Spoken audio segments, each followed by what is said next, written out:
चौथे अध्याय में भगवान श्री कृष्ण अपनी ग्लोरी और एट्रीब्यूट्स के बारे में बताते हैं।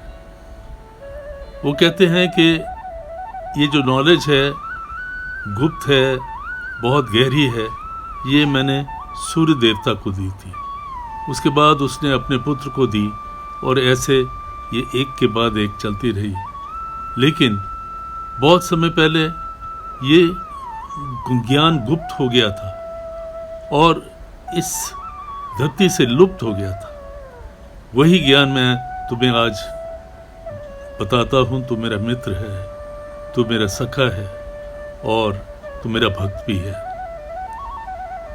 इस पर अर्जुन कहते हैं कि कृष्ण, तुम्हारा तो जन्म अब हुआ है। ये भगवान, आप कैसे कह सकते हो कि आपने ये ज्ञान दिया था? इस पर हंसते हुए कृष्ण बोलते हैं, देखो, तुम्हारे और मेरे बहुत से जन्म हो चुके हैं। तुम उनको नहीं जानते, लेकिन मैं जानता हूं। ये सोल एकदम इटर्नल है। ये ना कभी जन्मती है, ना कभी मरती है। जैसे इंसान अपने कपड़ों को चेंज करता है,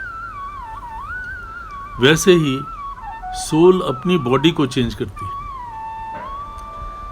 इंपॉर्टेंट चीज ये है कि इसके साथ, बॉडी के साथ अटैचमेंट नहीं होनी चाहिए।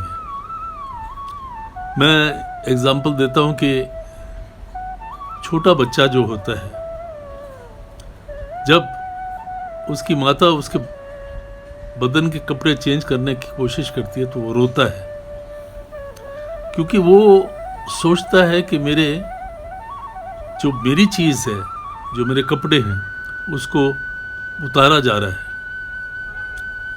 इसी तरह से अटैचमेंट होने से सोल तो नित्य है, वो तो कभी जीती मरती नहीं है। लेकिन जिसकी अटैचमेंट ज़्यादा हो, उसको दुख होता है। वो ये नहीं समझता कि ये सोल मेरी नित्य है, ये कोई कभी जन्मने मरने वाली नहीं है। वो बॉडी को ही इम्पोर्टेंस देता है, बॉडी को ही ये वो समझता है कि यही मेरा असली मेरा रूप यही है और मैं इसी बॉडी की रक्षा करूं, बॉडी को अच्छा रखूं। तो इसलिए उसको कोई भी तकलीफ होने से बहुत तकलीफ होती है। आगे भगवान जो योगीज हैं, जो अच्छे लोग हैं, जो धर्म कर्म करते हैं, उनके एट्रीब्यूट्स, उनकी क्वालिटीज बताते हैं। और जो अधर्मी है उनकी भी बात करते हैं।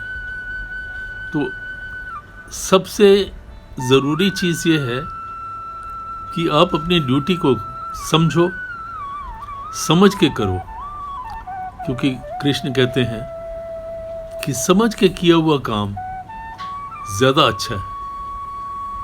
बेसमझी से किया हुआ काम, उसमें उतना मतलब नहीं रहता और उसमें आपका उतना दिल भी नहीं लगता, उसमें आपका इंटरेस्ट नहीं उतना जागृत होता जितना आप काम अपने ड्यूटी को समझ के करो।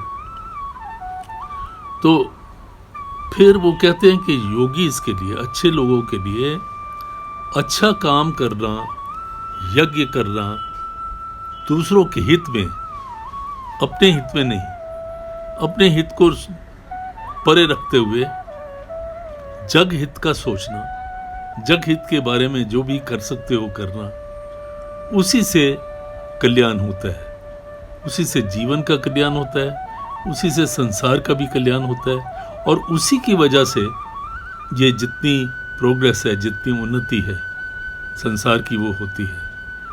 तो वो आगे बताते हैं कि देखो, मेरे लिए कोई भी काम करना ज़रूरी नहीं है, फिर भी मैं काम तो करता हूँ, क्योंकि अगर मैं अपनी ड्यूटी ना निभाऊं, मैं लोक लाभ के लिए काम ना करूं, तो दूसरे लोग भी मेरी ही एग्जाम्पल फॉलो करेंगे, वो भी काम नहीं करेंगे, और न काम ना करने से ये दुनिया चल नहीं सकती। इसलिए हे अर्जुन, तू योगी इसकी तरह निष्काम भाव से अपना कर्म कर, और अच्छा काम यजन ये करना एक अच्छे इंसान के लिए बहुत ज़रूरी है।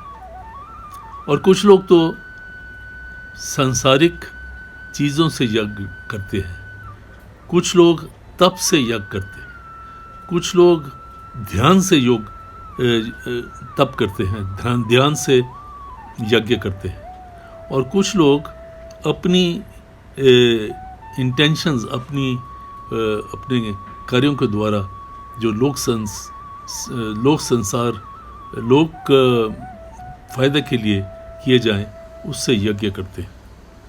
तो इसलिए तो इन चीज़ों को समझ के संसार के लिए, दूसरों के लिए, जनता के लिए, अपने भाई बंधुओं के लिए विदाउट अटैचमेंट ना करता हुआ, ये समझता हुआ कि ये मेरी ड्यूटी है, यज्ञ करना तो अच्छे आदमी का काम है, और तुम तो एक अच्छी संपदा, तुम तो आसुरी संपदा के तो नहीं हो, तुम तो देवी संपदा के। देवी संपदा का मतलब ये है कि सबकी मदद करना, सबको रीच आउट करना, और उनका कल्याण किस में होता है उसी के बारे में सोचना और उसी के बारे में कार्य करना। तो ये है चौथे अध्याय का महत्व।